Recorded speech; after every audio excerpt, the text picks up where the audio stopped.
O ser humano sempre foi marcado por hobbies e atividades paralelas que o levaram a locais extremamente bonitos e até mesmo fantásticos. Escalada de montanhas, o desbravamento de novos territórios florestais e até a exploração de ruínas.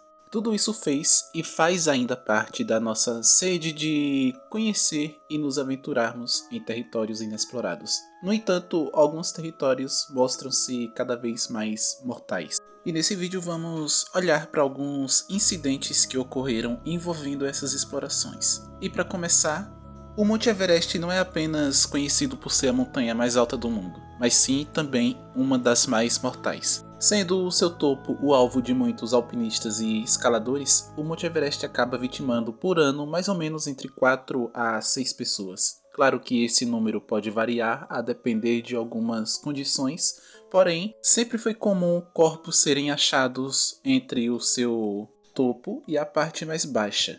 E cabe olharmos um pouco sobre o porquê o Monte Everest acaba tendo essa alta taxa de mortalidade, de perigo. Primeiro que lá é muito frio, então a depender da estação do ano, o número de vítimas pode acabar aumentando consideravelmente. Porém, embora o frio realmente seja mortal, as pessoas, sabendo disso, se preparam para iniciar a sua jornada ao topo e acaba reduzindo o índice de incidentes. Porém, pessoal, o inimigo oculto que habita no Monte Everest é justamente aquilo que o torna mais conhecido por, que é a altura. A altura dele é responsável por fazer com que o oxigênio, a depender da altura que você esteja, fique cada vez mais rarefeito. E uma coisa é que quando o oxigênio ele se encontra em um nível abaixo do habitual, o nosso cérebro tem dificuldade em processar muitas coisas. E a diminuição do processamento cerebral, somando com o fato de que o Monte Everest é extremamente acidentado, as chances de acidentes só tendem a aumentar. E a título de curiosidade, antes de prosseguirmos para o próximo tópico, é que os corpos que acabam ficando no Monte Everest geralmente não são recuperados pela dificuldade de acesso. Agora vamos sair de um topo de uma montanha e vamos direto para uma floresta que fica aos pés de outra. E eu estou falando aqui da floresta Aokigahara, no Japão. Embora o Japão tenha uma qualidade de vida extremamente boa e também índices de educação altos, é inegável que o país sofre com uma pressão cultural extrema. E muitas das soluções, entre aspas, que as pessoas encontram vamos dizer que fazer uma interrupção biológica, se é que vocês me entendem.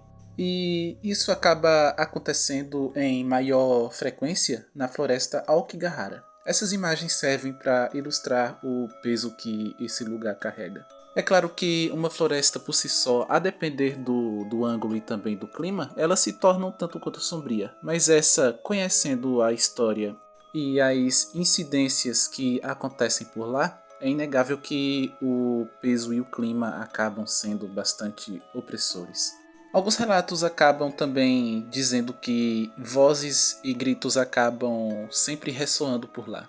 Ainda sobre Aokigahara, a floresta também ficou muito conhecida globalmente quando um certo streamer, que eu não vou nem citar o nome dele, decidiu fazer um vídeo zombando de uma certa situação na floresta Aokigahara. Em uma live stream, o streamer acabou fazendo algumas gravações, vamos dizer que ofensivas, e isso acabou gerando consequências extremamente merecidas para ele.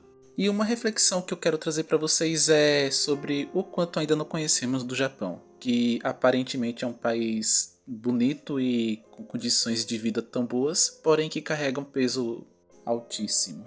Até agora nós já vimos o Monte Everest e um pouco sobre a floresta Aokigahara. No entanto, há um certo tipo de lugar que as pessoas acabam entrando e geralmente esbarram com problemas que, embora pareçam invisíveis, eles acabam se tornando um dos maiores causadores de fatalidades. E sem muita enrolação, eu estou falando das cavernas. Vamos entender por básico o que é uma caverna. É basicamente uma abertura que leva você ao fundo do solo. É um local que permite que você explore o subterrâneo ou então o interior de algum túnel que fique embaixo da terra. Só que aqui eu me refiro a túneis naturais. E, nesse contexto, há um grupo de pessoas que decidiu se especializar na exploração dessas cavernas, levando assim a profissão de espeleólogo. Eu não sei se eu falei corretamente, mas vamos lá. Essas pessoas levam esse tipo de exploração muito a sério, levando assim consigo equipamentos de rapel, acampamento e até, a depender da caverna, mergulho, pois algumas têm até mesmo rios ou lagos subterrâneos. Só que algumas cavernas acabam tendo dentro de si problemas que são imprevisíveis, como, por exemplo, alguns gases que podem acabar sendo liberados por alguma atividade ou vulcânica ou algo assim. Riscos também de desabamento e enchentes relâmpago. E uma das coisas que acabam mais vitimando pessoas é a inadequação dos mapeamentos que as cavernas acabam tendo. Certas ramificações acabam ficando de fora e isso faz com que alguns exploradores, até mesmo profissionais, acabem se perdendo ou então encontrando o seu descanso eterno. E o caso que eu quero falar agora para encerrar o vídeo é o Nutty Putty Cave, o caso de John Jones. No ano de 2009, o estudante de medicina John Edward Jones se reuniu com alguns amigos e familiares e foi explorar uma caverna chamada Nutty Putty Cave, situada no estado de Utah, nos Estados Unidos. Bem, acontece que, apesar de John Edward Jones estar extremamente preparado, havia uma coisa que, infelizmente, nem ele e nem os familiares previam, que era uma ramificação desconhecida. Eles foram então adentrando cada vez mais na caverna e cada vez que entravam, o caminho se estreitava, ficando bem difícil de você voltar. Então, John Jones acabou tendo que simplesmente avançar. Obviamente que sem escolha, porque se já era difícil você ir para frente, quem dirá então você voltar? Ele então foi indo e indo, até que ele chegou em um ponto em que o local não possibilitava de maneira nenhuma que ele retornasse. Então ele desceu.